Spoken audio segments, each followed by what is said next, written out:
நம்ம பிடாரமங்கலம் கிராமத்தில் உடுவந்தூர் புதூருக்கும் பிடாரமங்கலத்துக்கும் இடையில் இருக்கக்கூடிய இந்த தோட்டம் வந்து க்ரீன் மார்க் நேச்சுரல் ஃபார்மிங் அப்படின்னு சொல்லி நம்ம ஒரு லாஸ்ட் ஒரு 2 வருஷமாக இதை பண்ணிகிட்ருக்கோம்.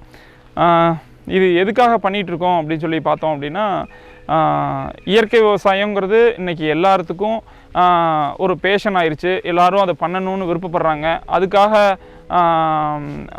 ஐடியிலேருந்து நான் ஜாப் விட்டுட்டு வர்றேன், அமெரிக்காவிலேருந்து நான் ஜாப் விட்டுட்டு ஃபார்மிங் பண்ணுறதுக்காக வர்றேன் அப்படிங்கிற மாதிரி எல்லோரும் இதை நோக்கிய பயணம் இருக்கும்போது இதற்கு எதிர்மறையாக ஒரு விதம் நடந்துகிட்ருக்கு.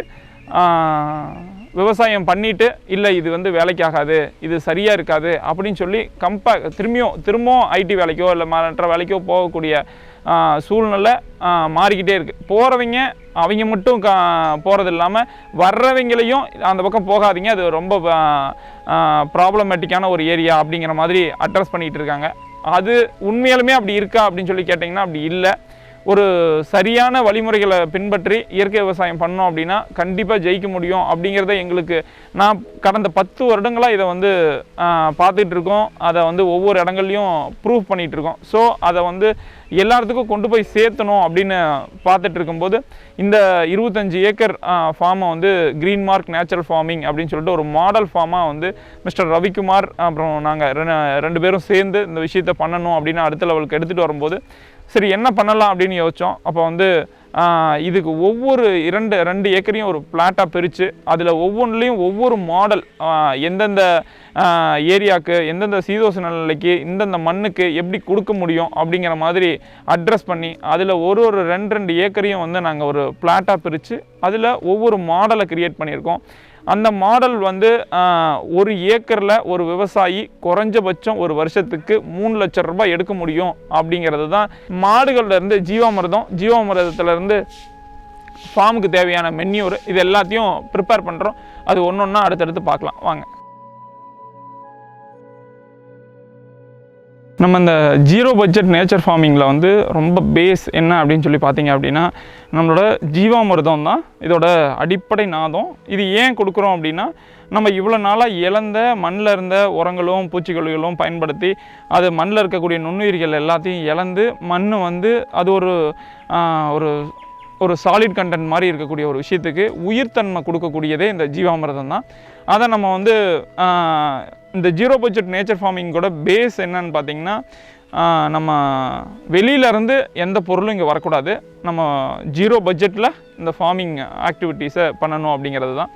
அதில் வந்து நமக்கு தேவையான தீவனங்கள் நம்ம பண்ணையிலேயே விளைஞ்சிருது. அதை மாடு சாப்பிடுது.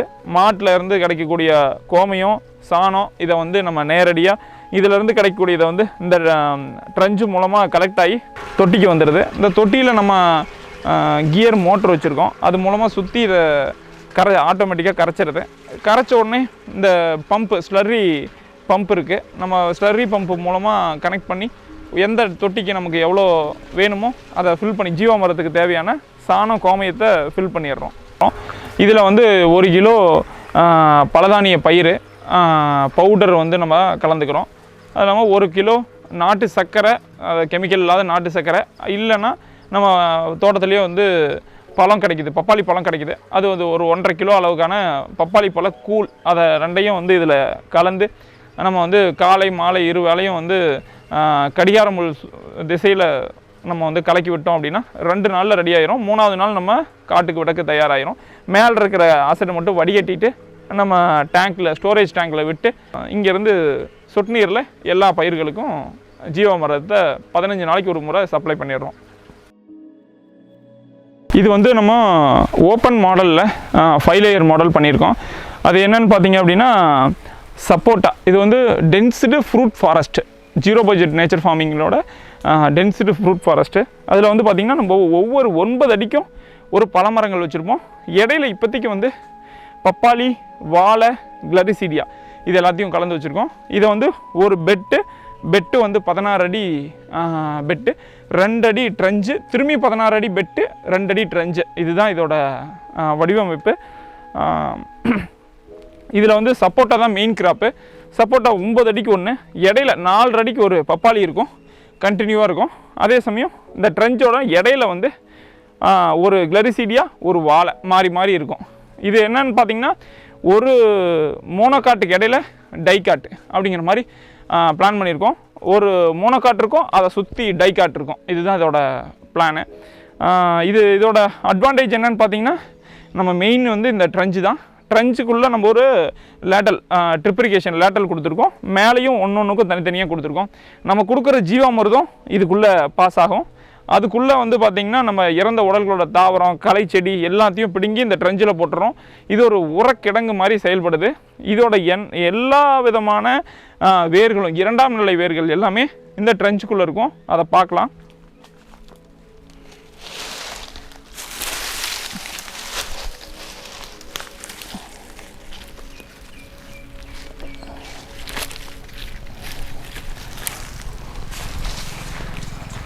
இதுக்குள்ளே பார்த்தீங்கன்னா இருக்கிற மண் துகள்கள் எல்லாத்துக்கும் உள்ள ரொம்ப இடைவெளி, ஒரு எறும்பு புற்றுலேருந்து வெளியே வந்த மண் மாதிரி எல்லாமே இவ்வளோ. இது போட்டு இப்போ ஆல்மோஸ்ட் ஒரு 2 மாதம் மேலே இருக்கக்கூடியது தான் எடுத்தோம். 2 மாதத்தில் இப்படி இது ஒரு உரக்கிடங்கு மாதிரி செயல்படும். இது மக்கும்போது இதிலிருந்து வெளிப்படக்கூடிய கார்பன், இதுக்கு தேவையான கார்பனை கொடுக்குது. மெக்னீஷியம், ஜிங்க்கு, எல்லா விதமான மேக்ரோ மைக்ரோ நியூட்ரியன்ஸ் எல்லாமே இந்த உரக்கிடங்குலேருந்து இந்த தாவரங்களுக்கு தேவையான அத்தனையும் கிடைக்கும். நீங்கள் நல்லா இந்த இதோட ட்ரஞ்சோட ஒரு அடி ஆழத்தில் இதோட எல்லா வேர்களும் இங்கே தான் சங்கமிக்குது. அதை நீங்கள் பார்க்கலாம்.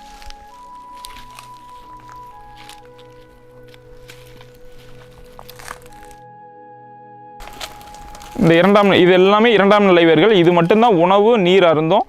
முதல் நிலை வேர்கள் வந்து அதோட நிலைப்புத்தன்மையை உறுதிப்படுத்தும். நம்ம மாடல் 1ல் பார்த்த மாதிரியே இது மாடல் 2. இது வந்து சேம் டென்சிட்டி ஃப்ரூட் ஃபாரஸ்ட்டு தான். அதில் வந்து இதே 16 அடி பெட்டு, 2 அடி ட்ரஞ்சு, இதே மாதிரி மாறி மாறி இருக்கும். இதுலேயும் வாழை, பப்பாளி, மேங்கோ, கிளரிசீடியா, இதுதான் இதோட இது. நம்ம இது மெயின் கிராப் வந்து மேங்கோ தான். ஆல்மோஸ்ட் ஒரு 1.5 இயரில் வந்து வாழையும் பப்பாளியும் அழிஞ்சிரும். அதுக்கப்புறம் மேங்கோவை கான்சன்ட்ரேட் பண்ணுவோம். அதுக்கு சப்போர்ட் பண்ணுற மாதிரி கிளரிசீடியா வச்சுருக்கோம். இது பார்டர் கிராப்பாகவும் கிளரிசீடியா, ஆமணக்கு இது எல்லாத்தையும் வச்சுருக்கோம். நம்ம ஃபார்மோட மாடலில் இது ஒரு பாலிஹவுஸ் போட்டிருக்கோம். இந்த பாலிஹவுஸில் வந்து நம்ம கட்டுப்படுத்தப்பட்ட ஒரு சூழ்நிலையில் நம்ம எப்படி பயிர்களுக்கான பூச்சி மேலாண்மை, மற்ற பயிர்களோட வளர்ச்சி, இது எல்லாத்தையும் வந்து விவசாயிகளுக்கு சொல்லிக் கொடுக்கணுங்கிற நோக்கத்தில் ஒரு 1/2 ஏக்கர் வந்து நம்ம வந்து பாலிஹவுஸ் போட்டிருக்கோம். இதில் வந்து கொத்தமல்லி, இப்போ வந்து பயிர் கொத்தமல்லி இருக்குது. இதுக்கு முன்னாடி வந்து வெள்ளரி போட்டிருந்தோம். வெள்ளரி வந்து 1/2 ஏக்கரில் வந்து நம்ம 25 டன் வந்து எடுத்திருந்தோம். கெமிக்கல் யூஸ் பண்ணி பண்ணுறவங்களும் அதே அளவு தான் எடுக்கிறாங்க. நம்ம வந்து எதுவுமே அந்த மாதிரி 0 பட்ஜெட் நேச்சர் ஃபார்மிங் மூலமாக நம்ம எடுத்து ஒரு 25 டன்னு நம்ம வெள்ளரி எடுத்திருந்தோம். இப்போ அடுத்து தக்காளிக்கு பிளான் பண்ணியிருந்தோம். இடையில ஒரு மாதம் நமக்கு கேப் இருந்ததுனால அந்த கேப்புக்கு வந்து இடையில வெயிலில் வெளியில் எங்கேயும் மல்லி வரல. நம்ம இங்கே